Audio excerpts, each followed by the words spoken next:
प्रणाम श्रोताओं, स्वागत है आपका देवशल्य फैक्ट्स में। तो आज हम जानेंगे हिंदू शास्त्रों के 9 सबसे खतरनाक राक्षसों के विषय में, जिन्होंने ब्रह्मा का भी राज हिला दिया था। जी हाँ, तो चलिए देखते हैं। हिंदू शास्त्रों में बहुत सारी बातें लिखी गई हैं जो बहुत ही महत्वपूर्ण और उपयोगी हैं, जिससे हम बहुत कुछ अपने जीवन में सीखते हैं और उसे धारण करने की कोशिश करते हैं। जैसे रामायण और महाभारत में न जाने कितनी ही बातें लिखी गई हैं, जिसे पढ़कर हम अपने जीवन के कई सारे उलझन को सुलझा सकते हैं। इन शास्त्रों में 2 लोगों की ही बात की गई है, एक देवता और दूसरे राक्षस। देवता जिन्होंने प्रयोग को और बेहतर करने की कोशिश की, और राक्षस जिन्होंने सब कुछ खत्म करने की कोशिश की। आज उन्हीं राक्षसों के विषय में हम आपको इस वीडियो में बताएंगे। कृपया करके इस वीडियो को अंत तक देखिएगा। तो सबसे पहले बात करते हैं हिरण्यकशिपु के विषय में। भगवान ब्रह्मा जी ने हिरण्यकशिपु को अविनाशी होने का वरदान दिया था। यह वरदान उनको अहंकारी बना दिया। इससे उन्होंने हर किसी से कहा कि सारे लोग उनकी पूजा करें। जब उनके बेटे प्रहलाद ने उन्हें भगवान मानने से इनकार कर दिया तो उन्होंने अपने बेटे को मारने की कोशिश भी की। उसके बाद भगवान विष्णु ने नरसिम्हा के रूप में आकर हिरण्यकशिपु का विनाश किया। अब बताते हैं रावण के विषय में। रामायण के मुख्य विरोधी रावण थे, जो कि बहुत ही ज्ञानी ब्राह्मण थे। जिनका ज्ञान इनके पास था, शायद ही लोक में किसी दूसरे भगवान के पास हुआ होगा। इनके ज्ञान से तो भगवान राम भी प्रसन्न हुए थे। भगवान राम ने अपने भाई लक्ष्मण से कहा कि जाओ मरते हुए रावण के पास और उसकी दुआएं ले लो, ताकि तुम और भी अच्छे से दुनिया को जान सको।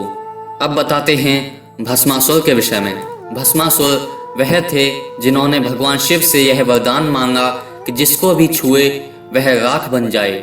जब उनको यह वरदान मिला तब इन्होंने भगवान शिव को ही राख बनाने के लिए प्रयत्न किया, ताकि माँ पार्वती इनकी हो जाएं।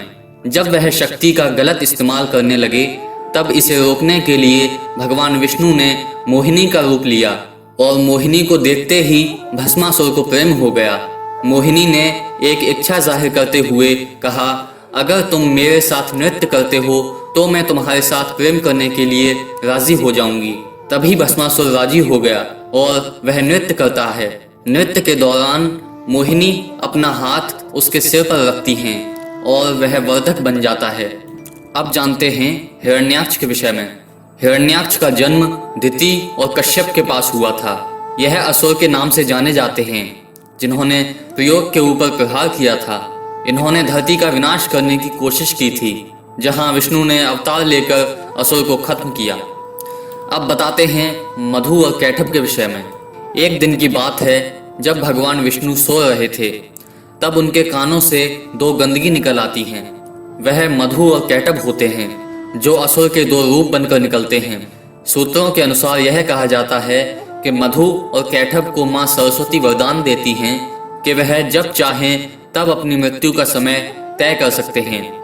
यह माना जाता है कि मधु और कैटभ ने ब्रह्मा जी से वेद चुराकर किसी गहरे समंदर में छिपा दिए थे। फिर भगवान विष्णु ने हयग्रीवा का रूप लेकर उनका विनाश किया।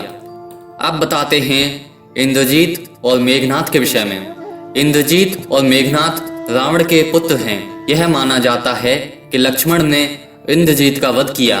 उनका वध करते समय उनका एक हाथ काट गिराया, जो उनकी पत्नी के चरणों में जाके गिरा। सुलोचना ने जब अपने पति का यह शक्तिशाली रूप देखा तो वह स्वयं अपने जीवन को लक्ष्मण के हाथों सौंप देती है। अब बताते हैं राहु के विषय में। राहु ने समुद्र मंथन के दौरान अमर मृत्युंजय पिया था। जब यह बात भगवान विष्णु को पता चली तब उन्होंने राहु का अंत करने की सोची। जब राहु का अंत हुआ तब वह हमेशा के लिए तारा बनकर आसमान में चमकने लगा। अब बताते हैं रक्तबीज के विषय में। यह माना जाता है कि रक्तबीज शुंभ और निशुंभ के साथ लड़ाई लड़ रहा था।